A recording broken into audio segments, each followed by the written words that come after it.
ఏ సాక్షి అయితే నేను ఛానల్ పెట్టాను. అన్నా అన్నా అన్నా వైఎస్ఆర్సీపీ పార్టీని స్థాపించింది నువ్వా?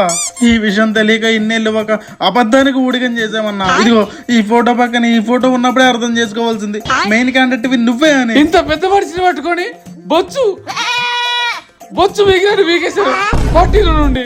సాక్షి ఆఫీస్ పెట్టింది నువ్వేనని సాక్ష్యాలు లేక ఇన్ని రోజులు సాక్షి ఆఫీస్ వదిందేనని చాలా ఊడిగం చేశామన్నా.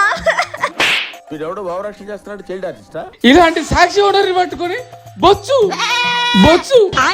మిగిలిన బీగి పడేశారు సాక్షి ఆఫీస్ లో నుండి. అన్నా మాకు సీఎం నువ్వే అన్నా, మా సాక్షి ఓనర్వి నువ్వే అన్నా, నువ్వు మాకు కావాలన్నా. ఇలాంటి మంచి మనిషిని పట్టుకొని ఎఫ్ఐఆర్లు అంట కట్టి సెటైర్లు వేసుకున్నారు కదరా. ఇలాంటి మంచి మనిషిని సాక్షి ఆఫీస్ నుంచి పీకి పడేశారు కదరా. ఇలాంటి మంచి మనిషి మీద లిక్కర్ స్కామ్ అంట కట్టారు కదరా. నేనే సీఎంని, ఆ పార్టీ నాది, ఆ సాక్షి ఆఫీసు నాది. ఏం మాట్లాడుతున్నావురా? నీదే అన్నా. ఎన్ని రోజులు ఈ వ్యవసాయం చేసుకుంటా ఆ పార్టీ ఆఫీసులో ఉన్న జలగల్ని, ఆ సాక్షి ఆఫీసులో ఉన్న జలగల్ని దున్నేస్తా. ఆ సీఎం కుర్చీ నాదే, మొదటి తెచ్చేసుకుందాం. సీసా నాదే. పద.